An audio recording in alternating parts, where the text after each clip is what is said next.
जी अस्सलाम वालेकुम students.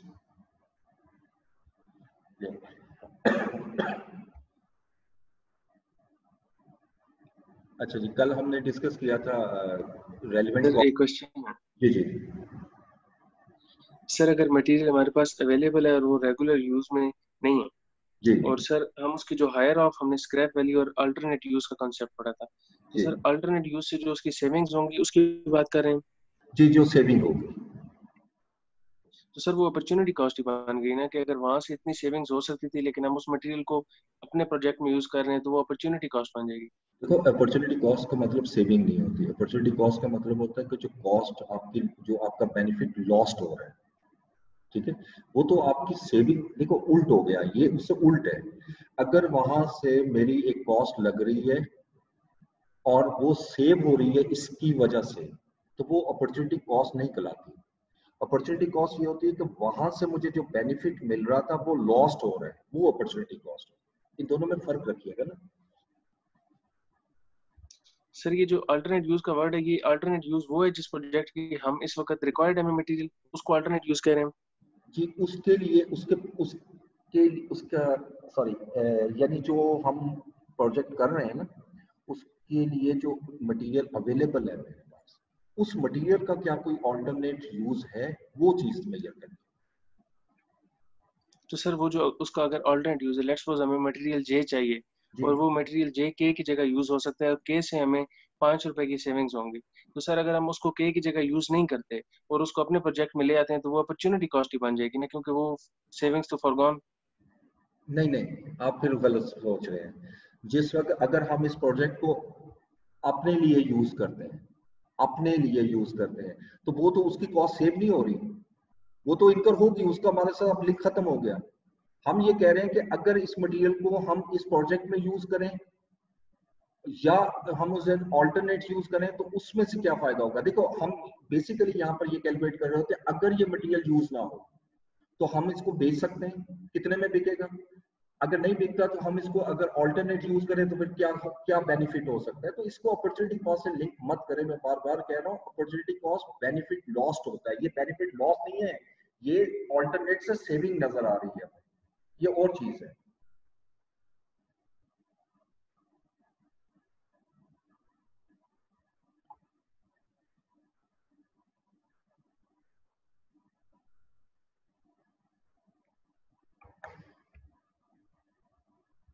Okay जी।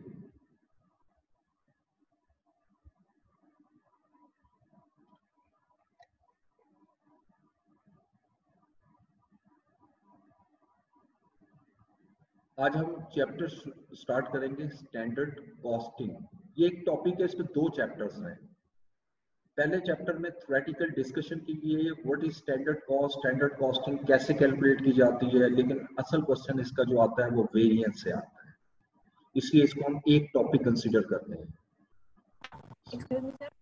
जी जी सर रेलेवेंट कॉस्टिंग का एक क्वेश्चन था, एग्जांपल नंबर 4, उसका फर्स्ट पॉइंट अगर को एक्सप्लेन कर दो। एग्जाम्पल 4। अच्छा,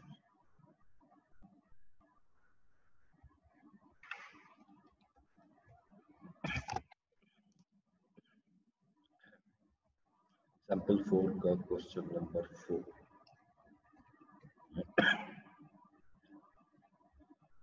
4 to 7।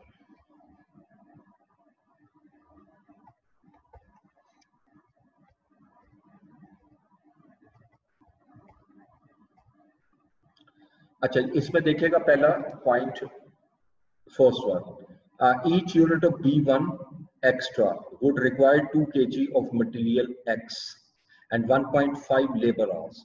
Material X is available in the market at rupees 520 per kg. Alternatively, instead of material X, RL can use 2.5 kg of substitute material Y, which can be produced internally. Production of each kg of Y would require raw material costing 300 and 0.5 labour hours. देखें, यहाँ 2 चीजें आ गई हैं आपकी, ये एक नया different चीज आ गई है। यहाँ पर वो ये कह रहे हैं कि आप जो B1 आपको चाहिए एक्स्ट्रा यूनिट, B1 को बनाने के लिए। अब B1 का ऑर्डर हमारे पास कितने हैं जी, RL launch new product, BL extra which has a demand of 10,000 units per month, ठीक है, और 10,000 यूनिट पर मंथ जो है वो मेरी मार्केट डिमांड है। अच्छा, इसको बनाने के लिए 2 kg चाहिए होगा, यानी इसका मतलब 20,000 kg मुझे चाहिए होगा मटेरियल X, ठीक है, और वो ये लिख रहा है मटेरियल X जो है वो 2520 में मार्केट में अवेलेबल है। अब यहाँ पर मुझे अब ये डिसाइड करना है कि मार्केट से खरीदना है या इन हाउस बनाना है इस मटेरियल X को, ठीक है, लेकिन वो कह रहे हैं instead of material X RL can use 2.5 kg of a substitute material of Y which can be produced internally. Production of each kg of Y would require raw material cost of 300 at 0.5 labor hours.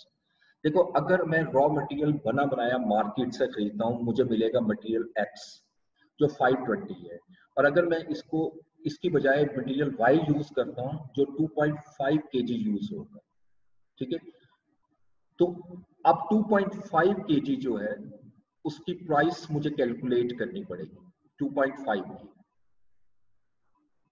2.5 की kg की cost जो है, एक तो वो कह रहा है पर kg कॉस्ट 300 आएगी, प्लस उसमें 0.5 लेबर आवर्स लगेंगे।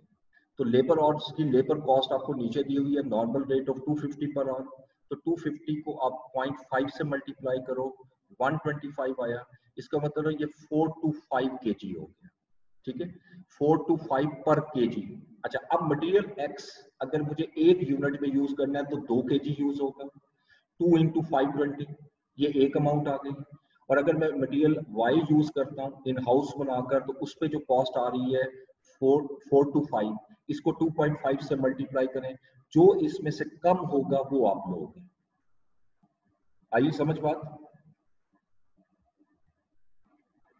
Yes sir. Sir first case में लेबर की जो रेट की मैंने सर उसको इग्नोर कर देंगे। आवाज नहीं आई आपकी। सर फर्स्ट केस में लेबर की जो रेट की मैंने उसको इग्नोर कर देंगे। अगर इक्वल आ रही है,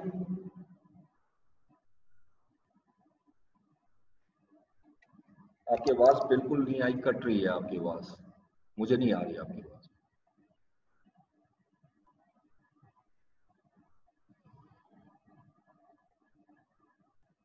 मटेरियल X जो है वो हमें 2 kg चाहिए होगा, और 1 kg जो है वो हम बाय कर सकते हैं 520 में, तो यानी इसका मतलब मेरे पास कॉस्ट आ रही है 1040, और अगर मैं मटेरियल Y को यूज करता हूँ और कवर्ड यूज कर रहा हूँ तो इन हाउस प्रोड्यूस करना पड़ेगा, और ये उसने क्लियरली बताया कि 2.5 kg यूज होगा, तो इसकी पहले पर kg कॉस्ट निकाल लेते हैं। Y पे जो हमारी मटेरियल की कॉस्ट लगेगी वो 300 है, यानी इस पे जो मटेरियल की कॉस्ट लगेगी वो 300 है, और उसके बाद जो लेबर की कॉस्ट लगेगी वो 0.5 लेबर आवर्स है और 250 है, तो 0.5 इंटू 250 125 आ गया। अच्छा, ओवरहेड भी देख लो, वेरिएबल ओवरहेड इस पे लगेंगे,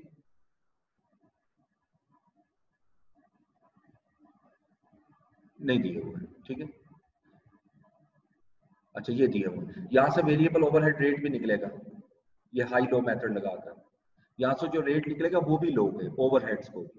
अब मुझे नहीं मालूम वो क्या आ रहा है, मैं सपोज कर रहा हूँ 50 है, मैं सिर्फ समझाने के लिए लिख रहा हूँ, ये बनती है 475, यानी Y को अगर मैं इन हाउस प्रोड्यूस करता हूँ तो 475 पर kg होगा, तो Y मुझे चाहिए कितना, 2.5 kg at a rate of 475। अब अगर 475 को मैं 2.5 से मल्टीप्लाई कर दूं तो ये 1188 आता है, तो इसका मतलब बाइंग करना ज्यादा बेटर है एज कम्पेयर टू X, तो मैं किसकी तरफ जाऊंगा, मैं मार्केट में बाय करूंगा 1040 से, ठीक है। तो इस तरह आपने इसको सॉल्व करना है।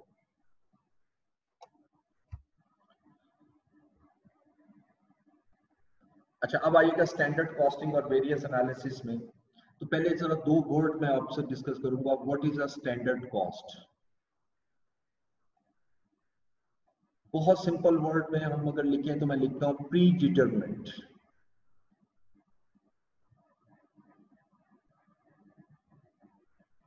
कॉस्ट जो कि यकीनी बात है प्री डिटरमिनेंट एस्टिमेटेड होती है, cost of 1 unit,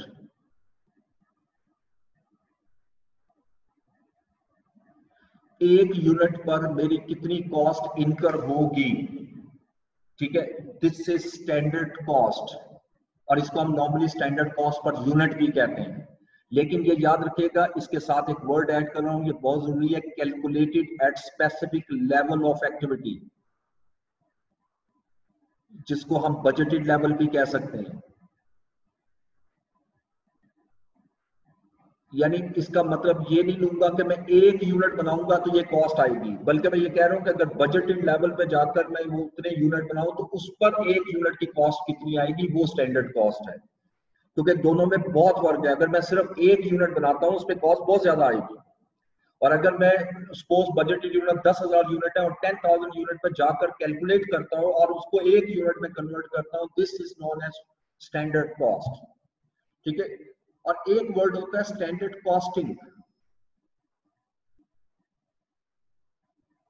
standard costing, standard costing is a comprehensive system, comprehensive system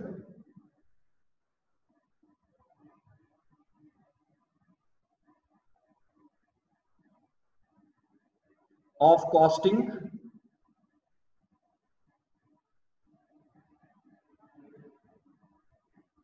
in which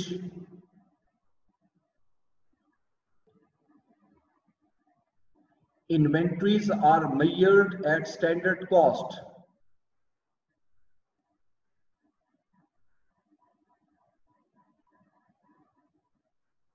are measured at standard cost।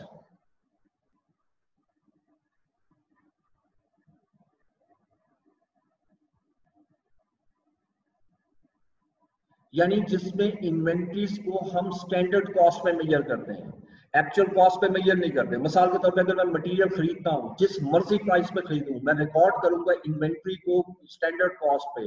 Work in process में भी इन्वेंट्री है, एक्चुअल जितनी मर्जी कॉस्ट लगे मैं उसको रिकॉर्ड करूंगा स्टैंडर्ड कॉस्ट पे।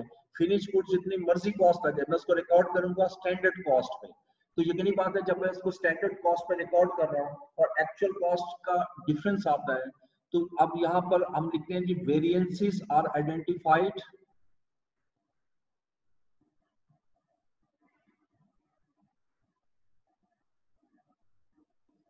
by comparing the standard and actual cost।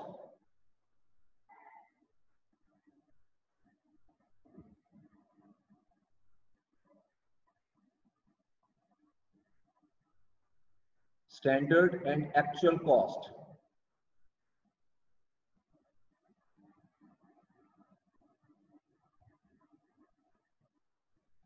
अच्छा, अब जिस वक्त आप सब कुछ रिकॉर्ड करते हो स्टैंडर्ड कॉस्ट पर, तो एक्चुअल कॉस्ट अब पे करोगे तो यकीनी बात है वो स्टैंडर्ड से डिफर करेगी। जब डिफर करेगी तो एक का वेरिएंस क्रिएट होगा।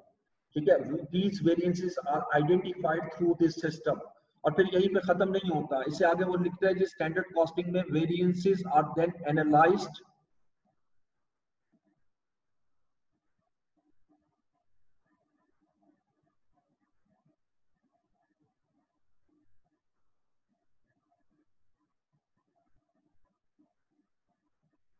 अब एनालाइज का वर्ड मैंने सिंपल लिखा, इसका मतलब क्या है कि जब वेरिएंस आ गया तो फिर ये नहीं खत्म हो गया कि सिर्फ ये बता देना कि वेरिएंस आ गया, ये काफी नहीं है, बल्कि अब हमें ये भी देखना है कि ये वेरिएंस किस वजह से आया है।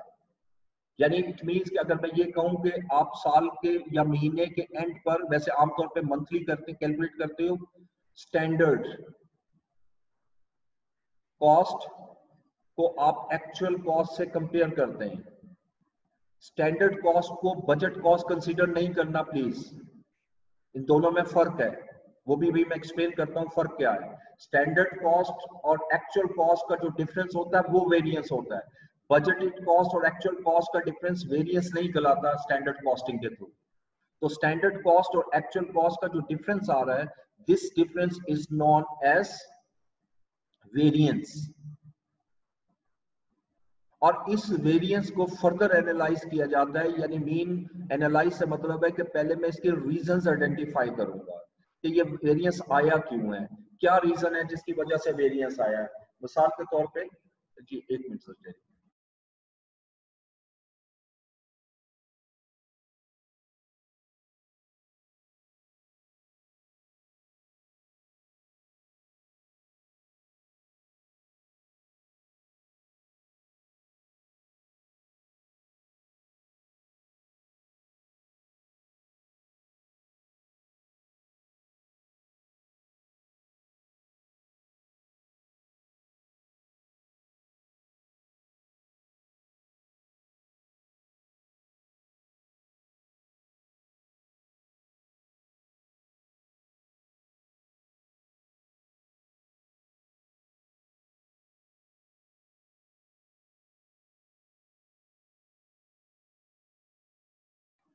ओके, अब ये वेरिएंसेस जो है वो मेरे आइडेंटिफाई हो गए। अब रीजंस क्या है, ये रीजंस आपने आइडेंटिफाई करनी होती है। मिसाल के तौर पे मैं एग्जांपल दे रहा था मटेरियल की। अब मटेरियल जो आपने एस्टिमेट लगाया था, स्टैंडर्ड बनाया था, उसमें कहा था जी 4 पर केजी हमारी कॉस्ट होगी, लेकिन कॉस्ट 4.50 पर केजी होगी। तो ये प्राइस बढ़ी क्यों है, क्या रीजन है? इसकी रीजन कई हो सकती है, like it can be due to the shortage in the market. Shortage की वजह से आपकी जो डिमांड बढ़ी और सप्लाई कम हुई और प्राइसेस अपवर्ड चली गई। ये भी हो सकता है कि government has increase the prices of this goods, तो गवर्नमेंट ने इसकी प्राइसेस बढ़ा दी। ये भी पॉसिबिलिटी हो सकती है। ये भी पॉसिबिलिटी हो सकती है कि हमने सप्लायर चेंज किया और सप्लायर चेंज होने की वजह से मुझे ज्यादा कॉस्ट पे करनी पड़ी। कोई भी रीजन हो सकती है, पर जो भी रीजन है उसको आइडेंटिफाई किया जाता है and that is not restricted. यानी सिर्फ यहाँ पर रिस्ट्रिक्ट नहीं हो रहा कि जी रीजन आइडेंटिफाई हो गई, बल्कि रीजन आइडेंटिफाई करने के बाद फिर आपने इन रीजंस को फर्दर एनालाइज करना होता है और देखना होता है कि इनमें से कौन सी रीजन ऐसी हैं जो कंट्रोलेबल फैक्टर्स की वजह से हुई हैं और कौन सी ऐसी हैं जो नॉन कंट्रोलेबल की वजह से हैं। हाँ, इससे अगला पोर्शन जो है कंट्रोलेबल और नॉन कंट्रोलेबल, ये भी वेरिएंसेस में कन्वर्ट होता है, लेकिन ये हमारे सिलेबस में नहीं है। लेकिन मैं थोड़ा सा हिस्सा इसका सिर्फ इसलिए बता रहा हूँ कि ये जो एनालिसिस किया जाता है, ये जरूरी नहीं है कि वेरिएंस अगर एडवर्स आ रहा है तो ये मैनेजर की इनएफिशिएंसी की वजह से आ रहा है, जरूरी नहीं है। रीजन क्योंकि मैनेजर हो सकता है क्योंकि वो ऐसा टास्क हो जिसमें मैनेजर के कंट्रोल में ही ना हो, तो इसलिए इसको कंट्रोलेबल और अनकंट्रोलेबल फैक्टर्स के अंदर आप इसको डिस्टिंग्विश करते हो और डिस्टिंग्विश करने के बाद फिर उसके बाद आप फर्दर एनालाइज करते हो। उसकी तरफ मैं नहीं जा रहा क्योंकि वो हमारे सिलेबस का हिस्सा नहीं। तो लिहाजा यहाँ पर ये जितना भी मैंने आपके सामने सिस्टम बयान किया, this is a comprehensive system and this system is known as standard costing. अब स्टैंडर्ड कॉस्ट और बजट कॉस्ट में फर्क क्या है? देखो, आपकी basically budget cost is calculated at budgeted level.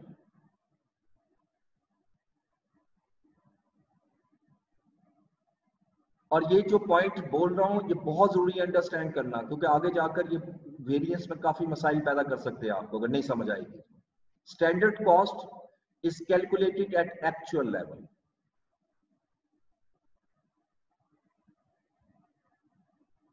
अब इसको थोड़ा सा एक्सप्लेन कर रहा हूं। देखें, सबसे पहले हमने करना क्या होता है, प्री डिटरमिन्ड कॉस्ट निकालनी होती है एक यूनिट की। मिसाल के तौर पे हमने कहा जी कि हमारी स्टैंडर्ड कॉस्ट पर यूनिट जो है वो ₹60 है। यानी एक यूनिट अगर मैं प्रोड्यूस करूंगा तो ₹60 कॉस्ट आनी चाहिए। अब मैं बजट बनाता हूं, तो बजट में मुझे बजट लेवल डिटरमिन करना पड़ेगा। मिसाल के तौर पे मैं अगर एक मंथ का बात कर रहा हूं तो एक मंथ में मैं कहता हूं कि 2000 यूनिट्स मैंने बनाने हैं और 2000 यूनिट मैंने बनाकर सेल करने हैं। ये बजट लेवल हो गया। अच्छा, अब इसकी मैं बजटेड कॉस्ट निकालना चाहूं तो कैसे कैलकुलेट करूंगा? मैंने क्या लिखा था, budgeted cost is calculated is a cost which is calculated at budgeted level of activity. अब मेरा बजट लेवल अगर 2000 है तो 2000 के लिए अगर मुझे ₹60 कॉस्ट इनकर करनी है तो मेरी बजटेड कॉस्ट क्या हुई? 2000 into 60 which is equal to ₹120,000। लेकिन स्टैंडर्ड कॉस्ट के मतलब मैंने क्या लिखा था, standard cost is the cost which is calculated eight actual level of activity. अब देखो, अब एक्चुअल लेवल ऑफ एक्टिविटी जो है वो आपका सपोज 1800 हुआ, आपने 2000 यूनिट नहीं बनाए। अब 1800 यूनिट पे जो एक्चुअल कॉस्ट लग रही है अगर मैं उसको बजट कॉस्ट से कंपेयर करूंगा तो गलत हो जाएगा। क्यों? क्योंकि बजट 2000 पे बन रहा है और एक्चुअल 1800 पे है, तो इसको इक्वल करने के लिए हम क्या करते हैं, इसी बजट कॉस्ट को कन्वर्ट करते हैं स्टैंडर्ड कॉस्ट में। और स्टैंडर्ड कॉस्ट कैसे निकलेगी कि actual units into standard cost. अब अगर 60 को 1800 से मल्टीप्लाई करूं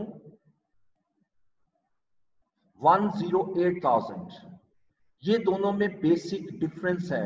और जब मैंने कंपैरिजन करना है एक्चुअल कॉस्ट का, एक्चुअल कॉस्ट को जब कंपेयर करूंगा बजट से, तो मैं स्टैंडर्ड से कंपेयर करूंगा, बजट से कंपेयर नहीं करूंगा। यानी जब मैं वेरिएंस निकालना चाहता हूं तो मैं बजट और एक्चुअल को कंपेयर नहीं करूंगा। मिसाल के तौर पे अब मैं थोड़ा सा एलेबोरेट फर्दर करूं और मैं कहता हूं जी एक्चुअल कॉस्ट जो है ये 1800 यूनिट पे जो हमारी लगी है वो 110,000 है। अब अगर मैं इसको इससे कंपेयर करता हूं तो नॉन रियलिस्टिक रिजल्ट नजर आएंगे। कैसे?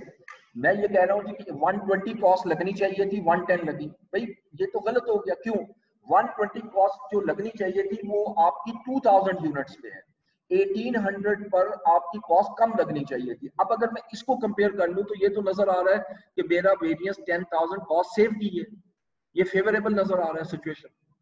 लेकिन दूसरी तरफ अगर मैं इसको स्टैंडर्ड से कंपेयर करूं तो मैं ये कह रहा हूं 1800 यूनिट पे जो कॉस्ट लगनी चाहिए थी वो 108,000 है और आपकी एक्चुअल कॉस्ट लगी 110,000। इसका मतलब 2000 आपने कॉस्ट ज्यादा लगा दी।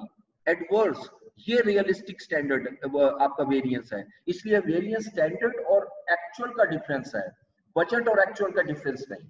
ये दोनों में बेसिक डिफरेंस है स्टैंडर्ड कॉस्टिंग। ठीक है, तो स्टैंडर्ड कॉस्ट के लिए एक चीज तो बड़ी क्लियर हुई, how can I calculate a standard cost for a period. ये ऊपर मैंने कैलकुलेट की हुई है। आप यहां पर एक्टिविटी लोगे, एक्चुअल एक्टिविटी, और मैं मल्टीप्लाई कर रहा हूं 60 से, और 60 क्या है? Standard cost per unit. यानी ये स्टैंडर्ड मैं ले रहा हूं बेस। ये दो वर्ड मैंने यूज किए।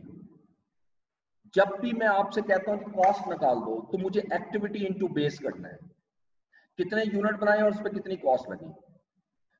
जो कॉस्ट होती है, जो अमाउंट में मेजर होती है, उसको हम बेस कहते हैं, और जो यूनिट्स में एक्टिविटीज में मेजर की जाती है, वॉल्यूम में मेजर की जाती है, उसको हम एक्टिविटी कहते हैं। ठीक है, तो इसलिए याद रखिएगा कि standard cost is a result of actual activity into standard base. ये चीज मैंने इसलिए आपको बताई, जितने वेरिएंस मैं कैलकुलेट करूंगा वो इस कॉन्सेप्ट पे कैलकुलेट करूंगा, और इसके फार्मूले इंशाल्लाह आपको याद करने की जरूरत नहीं पड़ेगी। अगर आप मेरा कॉन्सेप्ट समझ जाते हो तो आप इजीली फार्मूले खुद डेवलप कर सकते हो इस कॉन्सेप्ट के तहत। तो standard cost is the cost which is calculated eight actual level of activity. तो इस पूरे कंप्रीहेंसिव सिस्टम को जो है वो हम स्टैंडर्ड कॉस्टिंग कहते हैं। लेकिन ये चीज तो क्लियर हुई, स्टैंडर्ड कॉस्टिंग में पहला स्टेप क्या होता है? स्टैंडर्ड कॉस्ट बनाना। देखो, standard cost is a detailed, ऊपर तो मैंने सिर्फ लिखा 1 यूनिट की कॉस्ट, लेकिन ये नहीं है कि मैं ये सिर्फ बता दूंगा जी ये 60 रुपीज कॉस्ट लगी है। That is not enough. Standard cost is a detail explanation of this cost per unit. यानी ये जो 60 रुपीज कॉस्ट लग रही है, इसकी पूरी डिटेल दोगे कि इसमें मटेरियल कितना लग रहा है, और एक से ज्यादा मटेरियल है तो वो भी अलग अलग एलेबोरेट करोगे, ए बी। इस पे लेबर कितनी लग रही है, और अगर लेबर एक से ज्यादा है जैसे स्किल्ड और अनस्किल्ड, वो भी एलेबोरेट करोगे। फिर इसमें अनस्किल्ड, फिर इसमें ओवरहेड्स भी एलेबोरेट करोगे, वेरिएबल कितने हैं, फिक्स कितने हैं। इन सब का टोटल करोगे तो ये 60 आ रहा है। अब इसमें फर्दर भी आपने एलेबोरेट करना होता है, एक्सप्लेन करना होता है कि मटेरियल ए कितने क्वांटिटी यूज होगी और कितनी इसकी प्राइस होगी, दोनों की। इसी तरह लेबर में मुझे ये पता होना चाहिए कितना टाइम लगेगा लेबर का एक यूनिट पे, और इस पे रेट क्या पे करोगे आपको। सेम इसी तरीके से ओवरहेड का भी हम इसी तरीके से लेते हैं कि कितना टाइम लगेगा और इसका रेट क्या होगा, ये ओवरहेड एब्जॉर्प्शन रेट जिसको कहते हो, और ये होता ही स्टैंडर्ड है। यानी ये सारी चीजें इसके अंदर आपको एक एक इंफॉर्मेशन मिल रही होती है, उसको आप नाम देते हो स्टैंडर्ड कॉस्ट। और जिस वक्त ये स्टैंडर्ड कॉस्ट बनाया जाता है उस वक्त आपके पास ये तमाम इंफॉर्मेशन अवेलेबल होनी चाहिए। अगर मुझे एज ए कंसल्टेंट कोई ये कहे कि आप मेरा स्टैंडर्ड कॉस्ट बना दो, तो मैं उस स्टैंडर्ड कॉस्ट के लिए जितनी भी रिक्वायरमेंट है वो उसकी इंफॉर्मेशन चाहिए होंगी। सो इंफॉर्मेशन रॉन्ग होंगी, स्टैंडर्ड कॉस्ट गलत हो जाएगी। It is based on original information, ये इंफॉर्मेशन पर बेस कर रहा होता है। ठीक है, आप ये याद रखिएगा कि जिस और इंडस्ट्री के अंदर आपकी इंफॉर्मेशन फ्लो गलत होगा आप उसको कभी भी नहीं लोगे। ठीक है, आपको मैं एक एग्जांपल यहाँ पर आपको दिखा भी सकता हूं कि हम इसको कैसे कैलकुलेट करते हैं स्टैंडर्ड कॉस्ट को। ठीक है, इस वक्त शायद ना मिले मुझे, लेकिन ये पूरी एक डिटेल में अगर मैं मिल जाती है मैं अगली क्लास में आपके साथ शेयर करूंगा। बाकायदा हमने एक हीरो इंडस्ट्री पाकिस्तान की लार्जेस्ट कंपनी है, उसकी मैंने खुद कॉस्टिंग की थी, स्टैंडर्ड कॉस्ट कैलकुलेट की थी, एक असाइनमेंट मिली थी, तो उसकी एक एक प्रोडक्ट की हमने कॉस्टिंग कैसे की थी, एक एक आइटम की, वो मैं आपको जरूर शेयर करूंगा, आप एक नजर देखेंगे इसको। ठीक है, तो स्टैंडर्ड कॉस्ट के अंदर इंफॉर्मेशन बड़ी जरूरी। अगर मैं जाकर इंडस्ट्री वाले से कहूँ जी आप मुझे इंफॉर्मेशन दे दो, तो that is wrong. Information must come from the reliable source. If you feel the reliable source is not attained, यानी reliability नहीं मिल रही, मसलन जैसे हमने वहाँ क्वेश्चनर बनाया और क्वेश्चंस किए लोगों से, तो डिफरेंट इंफॉर्मेशन आनी शुरू हुई। जब डिफरेंट इंफॉर्मेशन आई तो इससे बड़ा क्लियर नजर आया कि कॉन्फ्लिक्ट है, कोई एक पर्सन कह रहा है जी कि नहीं ये ऐसे होगा, दूसरा ऐसा कह रहा है, सो उसका फिर हमने खुद अपने सामने प्रोडक्शन करके उसको मैयर किया। सो जितनी रिलायबिलिटी आपकी इसमें ज्यादा होगी उतने वेरिएंस ज्यादा बेटर कैलकुलेट होंगे। तो इसलिए फ्लो ऑफ इंफॉर्मेशन जो है दैट मस्ट बी रिलायबल, जहां से आप इंफॉर्मेशन जनरेट कर रहे हो। ठीक है, अब स्टैंडर्ड कॉस्ट की 4 टाइप्स होती हैं, टाइप्स ऑफ स्टैंडर्ड।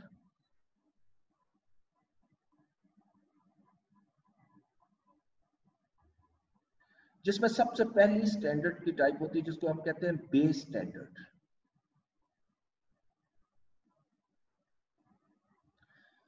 देखो, बेस स्टैंडर्ड एक ऐसा स्टैंडर्ड कॉस्ट कार्ड होता है जो वन टाइम बनाया जाता है, जो अगले स्टैंडर्ड कॉस्ट के लिए बेस प्रोवाइड करता है। यानी अब देखो कॉस्ट वगैरह चेंज होती रहती है, बेसिस चेंज होती रहती है, लेकिन जो ओरिजिनल चीज है वो सारी वही रहेगी। मिसाल के तौर पे यहाँ पर एक प्रोडक्ट है, उसमें कौन कौन सा मटेरियल यूज हो रहा है, कितनी लेबर लग रही है, कितने ओवरहेड लग रहे हैं, ये चीजें चेंज हो सकती हैं, लेकिन ये चीजें चेंज नहीं हो सकती अनलेस के प्रोडक्ट के अंदर आप उसके डिजाइन में चेंज कर दो। ठीक है, तो लिहाजा ये बेस स्टैंडर्ड का मकसद ये नहीं होता कि ये कोई टारगेट बना रहे हैं, बल्कि इसका मकसद ये होता है कि ये हमें बेस प्रोवाइड करे for a future standard cost and budgets, इसलिए हम इसको लॉन्ग टर्म्स का नाम देते हैं। ये वन टाइम बनाया जाता है और इसी में फिर हम चेंजेस लाकर रिवाइज करते रहते हैं। ठीक है, सेकंड स्टैंडर्ड होता है जिसको हम कहते हैं ideal standard. This is very interesting. Ideal standard में कॉस्ट लोएस्ट होती है, आइडियल स्टैंडर्ड में कॉस्ट लोएस्ट होती है। आइडियल स्टैंडर्ड बनाया जाता है इस अजम्पशन में कि there is no idle time, no inefficiency, no breakdown, etc. यानी everything is in perfect condition, 100% accuracy, यानी किसी किस्म का कोई वेस्टेज नहीं हो रही, कोई आइडल टाइम नहीं है, कोई इनएफिशिएंसी नहीं है, किसी किस्म का कोई ब्रेकडाउन नहीं है, एवरीथिंग इज गोइंग परफेक्ट। तो ये तो पॉसिबल ही नहीं है ना। अगर मैं ये कहूं कि जी इसको अटेन कर लिया जाए, अगर मैं टारगेट बनाऊं कॉस्टिंग का, किसी को टारगेट दूं इतनी कॉस्ट में मुझे प्रोडक्ट तैयार करके दे दो और आइडियल स्टैंडर्ड उसको दे दूं कि इस कॉस्ट में तैयार होना चाहिए, तो याद रखिएगा ये कभी भी अटेन नहीं किया जा सकता। तो फिर आइडियल स्टैंडर्ड बनाया क्यों जाता है? ये बेसिकली इसलिए बनाया जाता है कि अगर हम मुकम्मल एफिशिएंट हो जाए तो इतनी कॉस्ट में हम इस प्रोडक्ट को तैयार कर सकते हैं।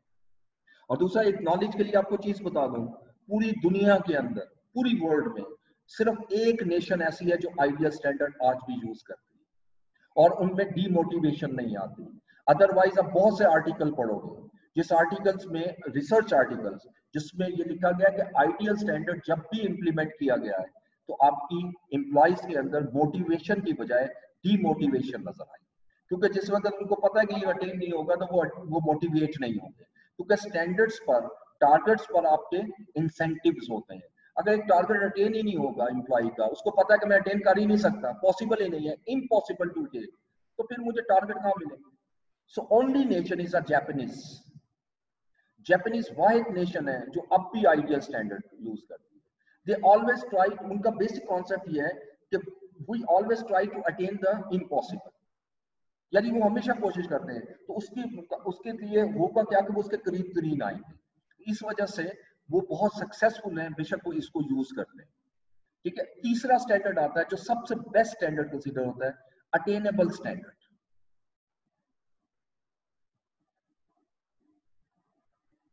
Attainable standard. अच्छा, अब ये वो स्टैंडर्ड होता है जिसको अटेन किया जा सकता है, यानी इसके अंदर अलाउंस आप ऐड करते हो, अलाउंस आप इंक्लूड करते हो फॉर आइडल टाइम एक्सेट्रा, वो जितने मैंने वर्ड लिखे हैं, यानी इसके अंदर कुछ ना कुछ मार्जिन आप ऐड करते हो कि इतने % वेस्ट भी ऐड कर दो, 2% या जितना मिनिमम हो सकता है। इसके अंदर इनएफिशिएंसीज लाइक ब्रेक डाउन भी कर सकते हो, इनएफिशिएंसीज, आइडल टाइम, सब कुछ ऐड करोगे। यकीनन इस पे जो कॉस्ट है, कॉस्ट वो ज्यादा होगी, लेकिन अटेनेबल स्टैंडर्ड भी इतना इजी नहीं होता attain. It is difficult to attain, a sincere effort is required to attain this standard. ठीक है, तो लिहाजा जो प्रैक्टिकली चलते हैं वो अटेनेबल स्टैंडर्ड है। और चौथा और आखिरी ये भी प्रैक्टिकली चलता है, जिसको कहते हैं करंट स्टैंडर्ड। और ये इसकी एग्जांपल आजकल के सिनेरियो में बेस्ट है। देखिए, समटाइम कोई ऐसी सिचुएशन आती है जहां पर आपके लिए सिचुएशन अनकंट्रोलेबल हो जाती है, like in the last few months, 5 to 6 months, due to COVID-19 बहुत से दुनिया के बिजनेसेस जो है उसके अंदर प्रॉब्लम्स आनी शुरू हो। ऐसी सिचुएशन जब आती है तो उस सूरत में आपने उसी स्टैंडर्ड को एक कन्वर्ट करना होता है एक ऐसे स्टैंडर्ड में जो करंट सिचुएशन है, ठीक है, यानी करंट सिनेरियो के मुताबिक उसको सेटल करते हैं। एक एग्जांपल और देता हूं इससे हट के। फर्ज कीजिएगा आपकी अब आप देखते हो कि जी आप कहते हो कि हमारा जो एक प्लांट का कुछ मशीनरीज ऐसी हैं जो ओल्ड हो चुकी है, और ओल्ड होने की वजह से उसके अंदर ब्रेक डाउन के भी रिस्क ज्यादा हो गया है, वेस्टेज भी ज्यादा कर रही है। अब अगर मैं यहाँ अटेनेबल स्टैंडर्ड यूज करूंगा तो ये यही बात है, वेरिएंस तो आएगा, और इसमें तो एम्प्लॉय का कसूर भी नहीं है क्योंकि ये तो मशीन का कसूर है, मशीन रिप्लेस करना तो मैनेजमेंट डिसीजन है। तो ऐसी सूरत हाल में आप अपने स्टैंडर्ड को रिवाइज करते हो और जो नया स्टैंडर्ड बनाते हो करंट सिचुएशन में, उसको हम कहते हैं करंट स्टैंडर्ड। तो ये सिर्फ करंट यूज के लिए होता है। करंट सिचुएशन को माइंड में रखते हुए जो स्टैंडर्ड बनाते हो उसको हम करंट स्टैंडर्ड का नाम देते हैं, ठीक है। ये 4 टाइप्स होती हैं हमारी स्टैंडर्ड की। तो अब स्टैंडर्ड कॉस्ट कैसे बनाया जाना है वो तो हमारे इससे में हमारे क्वेश्चन पेपर में नहीं आता, वो तो बहुत ही आसान है। वो जिस तरह बजट बनाते हो बस उसी तरह बनाते हैं, सिंपल उसको पर यूनिट में कन्वर्ट करते हैं।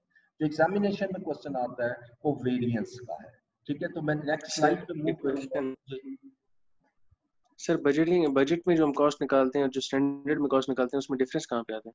जी, डिफरेंस देखो, पर यूनिट कॉस्ट में कोई डिफरेंस नहीं होता, पर यूनिट कॉस्ट सेम है। तो जहां तक बेसिस का ताल्लुक है वो सेम रहेंगे, लेकिन नंबर ऑफ यूनिट ज्यादा या नंबर ऑफ यूनिट कम होने की वजह से बजट कॉस्ट और स्टैंडर्ड कॉस्ट में फर्क आ जाता है। स्टैंडर्ड कॉस्ट का ऑब्जेक्टिव कुछ और होता है, बजट कॉस्ट का ऑब्जेक्टिव कुछ और होता है। स्टैंडर्ड कॉस्ट का ऑब्जेक्टिव सिर्फ ये होता है कि आप ये देख सको कि जितने भी यूनिट बनाए हैं, कम बनाए हैं या ज्यादा बनाए हैं, क्या उस पर कॉस्ट आपने उतनी लगाई है जितनी आपने बजट की हुई थी, यानी एस्टिमेट की हुई थी, या उससे कम लगाई है या ज्यादा लगाई है। ये ऑब्जेक्टिव होता है स्टैंडर्ड कॉस्ट। और बजट तो वैसे ओवरऑल यूज होता है।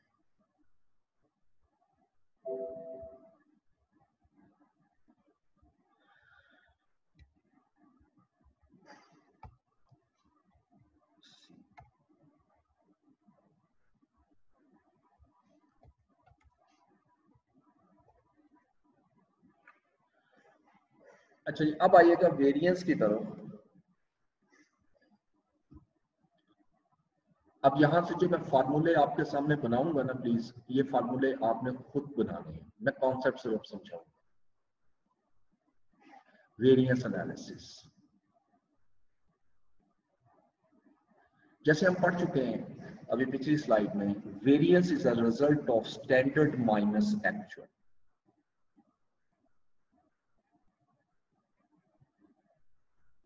और स्टैंडर्ड कैसे निकाली जाती है, ये कॉस्ट की बात कर रहे हैं। Cost is a result of 2 things, ठीक है। Cost is a result of 2 things. First is activity and number 2 is base, ठीक है। और स्टैंडर्ड कॉस्ट हमने पढ़ा कि एक्टिविटी आपने जो लेनी है वो एक्चुअल होनी चाहिए और बेस जो है वो स्टैंडर्ड होनी चाहिए।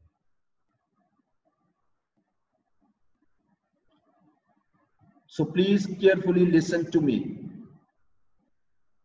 अगर मैं वेरिएंस लेना चाह रहा हूं, if I intend to calculate the variance of activity, variance मुकम्मल हो ही नहीं सकता जब तक उसको मैं मल्टीप्लाई नहीं करूंगा बेस से।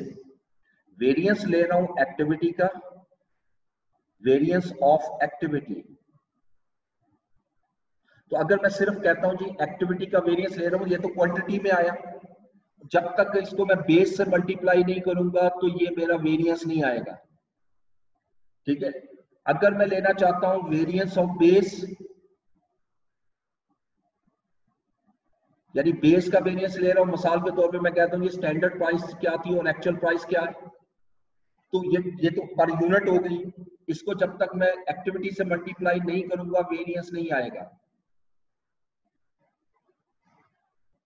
यानी ये बेसिक वेरिएंस कंप्लीट करने के लिए आपको बेस और एक्टिविटी दोनों को लेना होता है।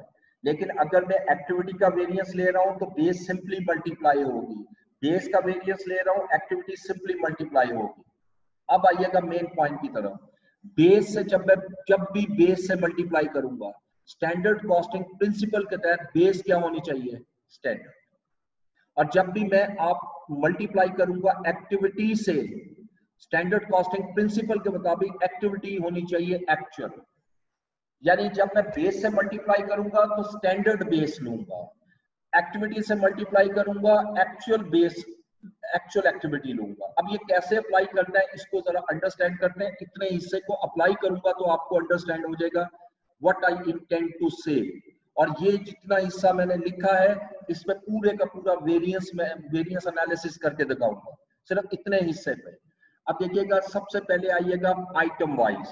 जब हम स्टैंडर्ड कॉस्ट कार्ड बनाते हैं, इसमें सबसे पहली आइटम आती है मटेरियल।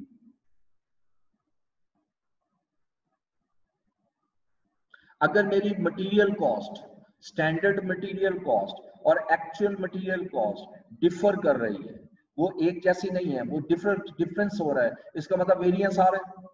लेकिन वेरिएंस किसकी वजह से आ रहा है? मटेरियल में दो चीजें हो सकती हैं। कौन कौन सी? एक तो ये भी हो सकता है कि मटेरियल जो प्राइस है आपने स्टैंडर्ड में रखी थी, स्टैंडर्ड कॉस्ट कार्ड में जो आपने लिखी थी कि ये प्राइस होगी, आपने उससे कम प्राइस पे की या आपने उससे ज्यादा प्राइस की पे की। यानी इसका मतलब एक वेरिएंस आ सकता है प्राइस की वजह से। सेकंड, ये भी तो हो सकता है कि यूजेज की वजह से वेरिएंस आ जाए। यानी मीन आपने स्टैंडर्ड कॉस्ट कार्ड में ये भी लिखा हुआ है एक यूनिट को बनाने के लिए इतना मटेरियल यूज होगा। अब अगर मैं 5000 यूनिट बना रहा हूं तो उसके लिए उसके हिसाब से मैं कैलकुलेट कर सकता हूं कि कितना मटेरियल यूज होना चाहिए। एक्चुअल मटेरियल जो आपने यूज की है, ये पॉसिबिलिटी हो सकती है वो इससे कम हो या इससे ज्यादा हो। तो इसका मतलब यहाँ जो वेरिएंस आ रहा है वो यूजेज वेरिएंस आ गया। अब दो वेरिएंस आ गए, प्राइस वेरिएंस और यूजेज वेरिएंस। ठीक है, अब ये चीज याद रखिएगा, प्राइस जो है वो बेस होती है और यूजेज एक्टिविटी होती है। अब मैं फार्मूला बनाना चाहता हूं, I intend to calculate the variance of price. In other words, I intend to calculate the variance of base. तो मैंने आपसे क्या कहा था, अगर मैं वेरिएंस बेस का लेता हूं, ये अगर बेस का वेरिएंस लेता हूं तो लेते हैं बेस का वेरिएंस। बेस का मतलब प्राइस, प्राइस का मैंने वेरिएंस लेना है। कौन सी प्राइस का वेरिएंस लूंगा? दो प्राइसेस हैं, एक वो प्राइस जो स्टैंडर्ड कॉस्ट कार्ड में है जिसको नाम दोगे स्टैंडर्ड प्राइस, एक वो प्राइस जो आपने एक्चुअल पे की है मटेरियल खरीदने के लिए। दो प्राइसेस हो गई, स्टैंडर्ड प्राइस और एक्चुअल प्राइस। अब इसमें किस प्राइस को पहले लिखना चाहिए, किसको बाद में लिखना चाहिए, कोई फर्क नहीं पड़ता, जिसको मर्जी पहले लिखो। लेकिन मैं जो फार्मूले आपके सामने बना रहा हूं या जिस तरह मैं करवाता हूं उसमें हमेशा ये करता हूं कि जो पॉजिटिव आंसर आए वो फेवरेबल है। तो अब पॉजिटिव कब आएगा? जब स्टैंडर्ड प्राइस ज्यादा होगी, एक्चुअल प्राइस कम होगी। यानी इसलिए इसको मैं जब लिखता हूं standard price minus actual price, ये वेरिएंस आ चुका है मेरे पास। स्टैंडर्ड प्राइस और एक्चुअल प्राइस का वेरिएंस आ चुका है। अब ये ज़हन में रखिएगा, I have already calculate the variance of base, ये कैलकुलेट कर चुका हूं, लेकिन ये तो पर यूनिट आ रहा है, ये मुकम्मल नहीं है। अब ये उस वक्त तक मुकम्मल नहीं होगा जब तक मैं इसको एक्टिविटी से मल्टीप्लाई नहीं करूंगा। और इसकी एक्टिविटी क्या है? क्वांटिटी, इसकी एक्टिविटी मटेरियल क्वांटिटी में मेजर होता है, तो इसका मतलब इसकी एक्टिविटी यानी यूजेज जो है वो क्वांटिटी में आती मेजर होती है, इसका मतलब इसकी जो एक्टिविटी है वो क्वांटिटी है। अब यहाँ सवाल पैदा होता है, तो क्वांटिटी भी तो दो हो सकती है ना, स्टैंडर्ड और एक्चुअल, मुझे स्टैंडर्ड से मल्टीप्लाई करना है या एक्चुअल से मल्टीप्लाई करना है। तो ये प्रिंसिपल याद रखना है, जब एक्टिविटी से मल्टीप्लाई करोगे एक्टिविटी मस्ट बी एक्चुअल, यानी इसका मतलब मैंने इसको एक्चुअल क्वांटिटी से मल्टीप्लाई करना है। सेम इसी तरह जब मैं यूजेज वेरिएंस लेता हूं या जिसको मैं एक्टिविटी वेरिएंस लेता हूं, तो एक्टिविटी वेरिएंस पहले ले लेते हैं, if the variance of activity is to be measured. अब एक्टिविटी दो किस्म की है, एक स्टैंडर्ड क्वांटिटी और एक एक्चुअल क्वांटिटी। जब स्टैंडर्ड क्वांटिटी एक्चुअल से ज्यादा होगी तो फेवरेबल है, क्यों? मतलब स्टैंडर्ड क्वांटिटी का मतलब है कि जितने यूनिट आपने बनाए हैं उसमें इतनी क्वांटिटी यूज होनी चाहिए थी, और एक्चुअल आपने अगर कम की है तो यही बात है स्टैंडर्ड ज्यादा है तो फेवरेबल हो गया। तो लिहाजा यहाँ पर मैं जब वेरिएंस लूंगा एक्टिविटी का, standard quantity minus standard price, तो मैंने आपसे ये भी शेयर किया था ये उस वक्त तक मुकम्मल नहीं होगा, standard quantity into minus actual quantity, minus actual quantity. ये वेरिएंस तो आ गया, लेकिन ये वेरिएंस सिर्फ क्वांटिटी में आया है, और ये वेरिएंस तब तक मुकम्मल नहीं हो सकता जब तक मैं इसको बेस से मल्टीप्लाई नहीं करूंगा। यानी अब इट मींस कि इसको मुझे बेस से मल्टीप्लाई करना है, और बेस है प्राइस। अब अगेन क्वेश्चन अराइजेस, प्राइस भी तो दो है, स्टैंडर्ड और एक्चुअल, मैं इसको स्टैंडर्ड प्राइस से मल्टीप्लाई करूं या एक्चुअल प्राइस से मल्टीप्लाई करूं? तो मैं ऊपर प्रिंसिपल जो लिखा है उसको माइंड में रखिएगा कि मैंने क्या लिखा है कि बेस से जब भी मैं मल्टीप्लाई करूंगा बेस शुड बी स्टैंडर्ड। एक मिनट बच्चों, एक मिनट से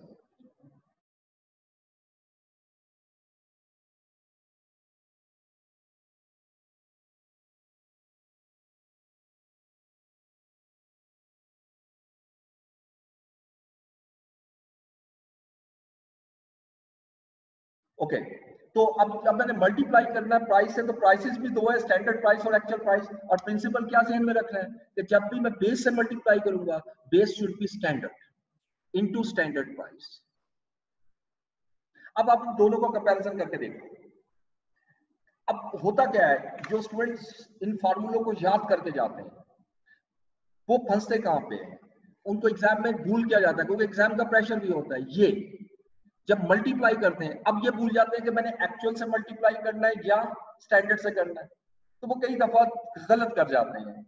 तो इसलिए इस प्रिंसिपल को याद रखना है, जब आपने क्वांटिटी से मल्टीप्लाई करना है यानी एक्टिविटी से मल्टीप्लाई करना है, एक्टिविटी हमेशा एक्चुअल लेनी है, this is the base of standard costing. और अगर मैंने बेस से मल्टीप्लाई करना है यानी मैंने प्राइस से मल्टीप्लाई करना, आगे बेसिस भी आएंगी, यानी मैं इसलिए वर्ड बेस यूज कर रहा हूं, अगर मैंने बेस से मल्टीप्लाई करना है तो बेस मस्ट बी स्टैंडर्ड। ठीक है, तो लिहाजा इसके मुताबिक आपका फार्मूला इंशाल्लाह कभी गलत नहीं होगा, इसको माइंड में रखिएगा। अब मटेरियल वेरिएंस निकाला कैसे जाना है, अब मैं एक एग्जांपल लेके इसको समझा रहा हूं। देखिएगा ये आपके सामने एक एग्जांपल ले रहा हूं मैं।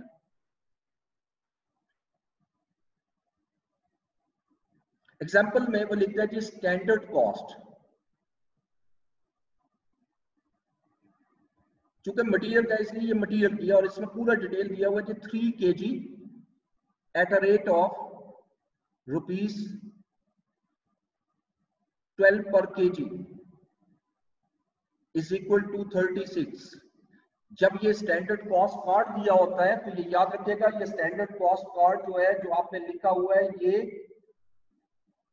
ये जो स्टैंडर्ड कॉस्ट कार्ड लिखा हुआ है 36 रुपीज, ये एक यूनिट का है, ये एक यूनिट का है, यानी एक यूनिट जो मैं फिनिश गुड्स का बना रहा हूं उस पे 3 kg मेरा मटेरियल लगेगा, और मटेरियल 12 रुपीज पर kg में मेरा कैलकुलेट होगा, यानी 36 रुपीज कॉस्ट आ गई। अच्छा, अब आगे चलिएगा, एक्चुअल डाटा हमें साथ प्रोवाइड करता है। वो एक्चुअल डाटा में कहता है कि यूनिट्स जो आपने प्रोड्यूस किए हैं दैट इज 700,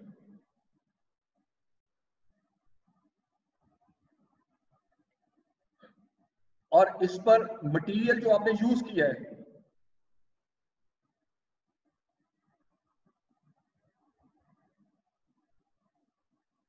मटेरियल यूज जो किया है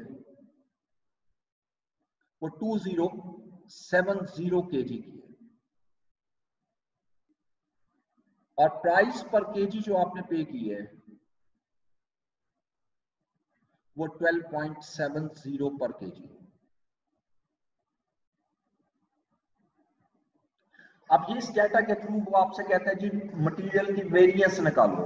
मटेरियल के दो वेरिएंस निकलेंगे, पहला वेरिएंस प्राइस वेरिएंस, फार्मूला आपके सामने ऊपर भी लिखा हुआ है, फिर रिकॉल करते हैं। प्राइस इज अ बेस, तो मुझे दो प्राइसेस को देखना है, उसका कंपैरिजन करना है, स्टैंडर्ड प्राइस और एक्चुअल प्राइस।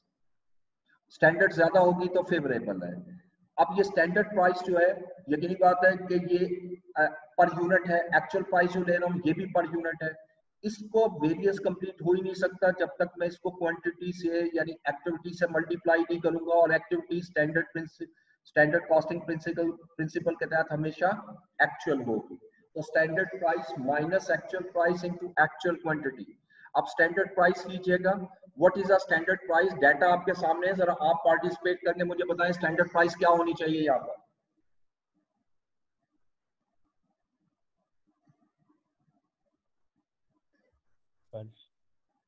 जी आवाज नहीं आई, ऊंची बोलिए। 12। दिस इज अ प्राइस, क्योंकि ये वाला मैं सिर्फ इसलिए बोल रहा हूँ कि अक्सर कुछ स्टूडेंट जो है ना इसको माइंड में ले आते हैं, भाई ये कॉस्ट है, it is not a price, क्योंकि ये क्वांटिटी और प्राइस को मल्टीप्लाई करूंगा तो कॉस्ट बनेगी। तो यहाँ पर मुझे प्राइस चाहिए, विच इज एब्सोल्युटली राइट, 12 पर केजी। एक्चुअल प्राइस क्या है वो गिवन है, एक्चुअल प्राइस इज 12.70 पर केजी।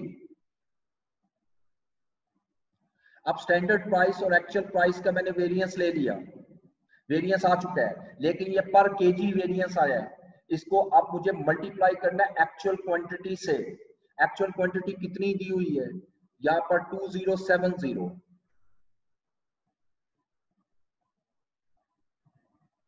अब अगर मैं इसका वेरिएंस कैलकुलेट करता हूं तो ये आ जाएगा 12 माइनस 12.7 इंटू 2070 विच इज 1449, यानी ये 1449 का वेरिएंस आ गया। And this variance is adverse variance.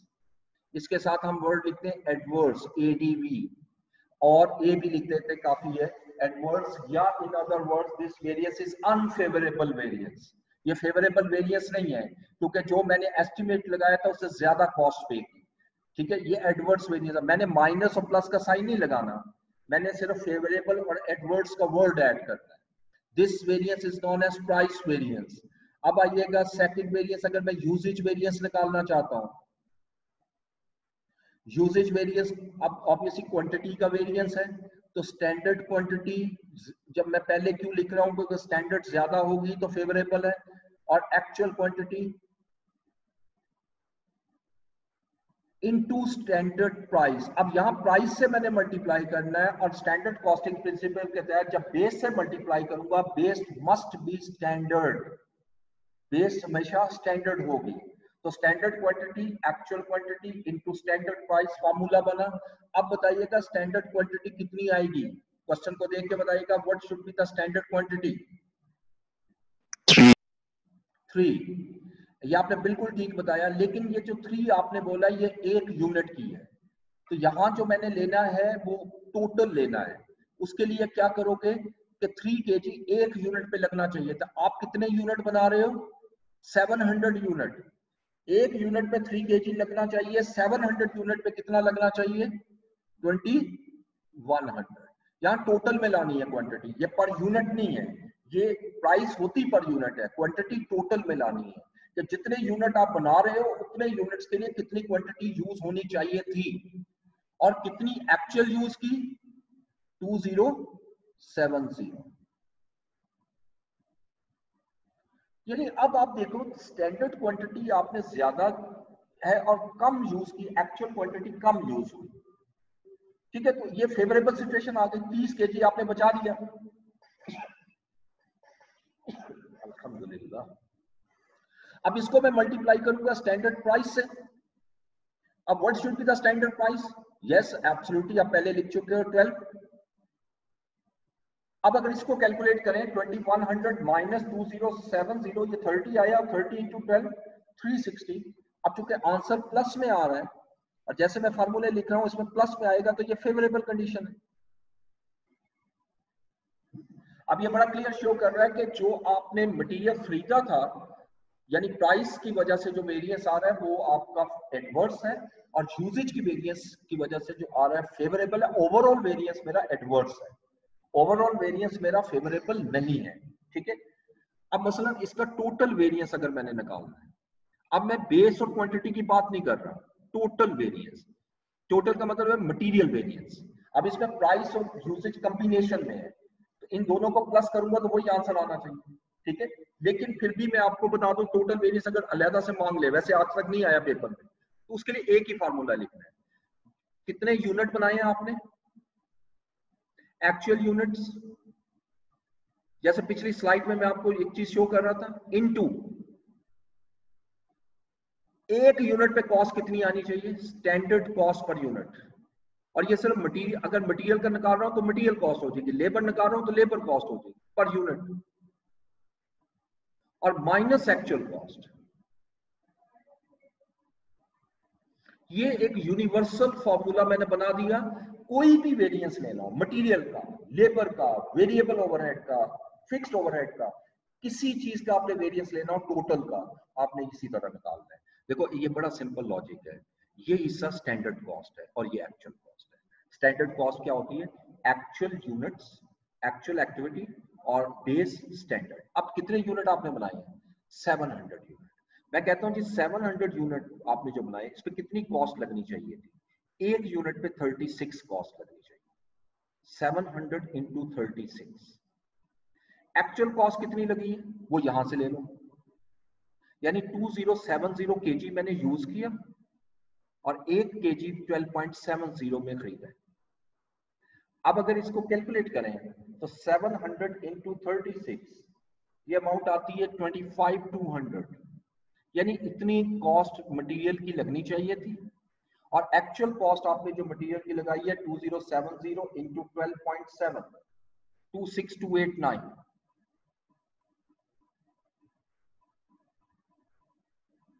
आप इसमें से डिफरेंस ले लो, 1089 का डिफरेंस माइनस में आ रहा है, दिस इज एडवर्स वेरिएंस।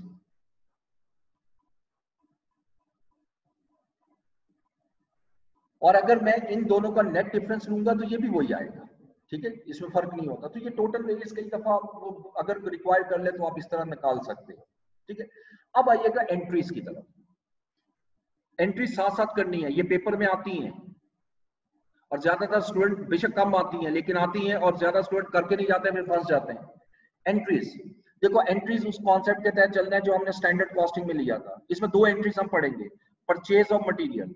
जब मटेरियल परचेज करते हैं क्या एंट्री पास करते हो, ये एंट्री आप पढ़ चुके हैं कॉस्ट फ्लो में, मटेरियल डेबिट और मटेरियल इन्वेंट्री है, और अकाउंट्स पेएबल क्रेडिट।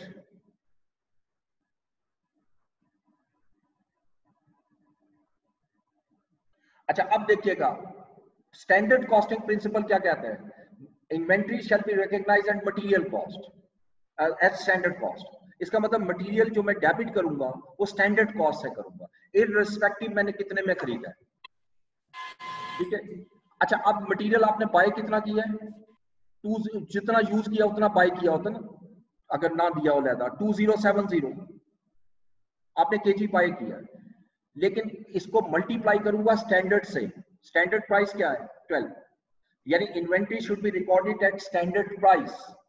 अब 2070 को मैं 12 से मल्टीप्लाई कर देता हूं, 24,840 आ गई, ये मटेरियल आ गया इन्वेंट्री। अब जो पेएबल रिकॉर्ड करना है, याद रखिएगा पेएबल जब मैंने रिकॉर्ड करना है वो एक्चुअल पे होने, वो तो लायबिलिटी है। अब एक्चुअल क्या है, आपने 2070 kg खरीदा, ये लिखा भी हुआ है, 12.70 में खरीदा, यानी लायबिलिटी जो मेरी क्रिएट हुई है वो 26289 है। अब देखो ये डेबिट और क्रेडिट टैली नहीं हो रहा, याद रखिएगा इसको बैलेंस करते वक्त अगर मैं कोई चीज डेबिट साइड पे पुट करूंगा वेरिएंस को, वो एडवर्स होगा, क्रेडिट अगर वेरिएंस आएगा तो फेवरेबल होगा। इसका मतलब जो वेरिएंस आ रहा है, मैंने दरम्यान में स्पेस नहीं छोड़ी, इस ऊपर लिख लेता हूँ, मटेरियल प्राइस वेरिएंस आ गया, मटेरियल प्राइस वेरिएंस, और ये बैलेंसिंग अमाउंट होगी। कितनी अमाउंट बनेगी? 26289 माइनस 24840, 1449, और ये देखो ये वही अमाउंट आ रही है जो आपने वेरिएंस में कैलकुलेट की। जिस वक्त मैं मटेरियल यूज करूंगा, यूजेज ऑफ मटेरियल,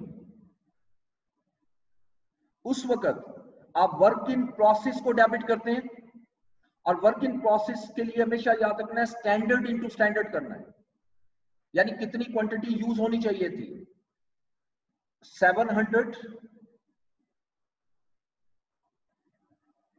क्वांटिटी आप जो बना रहे हो यूनिट, उसमें 3 kg यूज होना चाहिए था, और उसकी प्राइस 12 रुपीज थी, यानी 36 से मल्टीप्लाई किया तो 25,200 से मैंने इसको डेबिट कर दिया।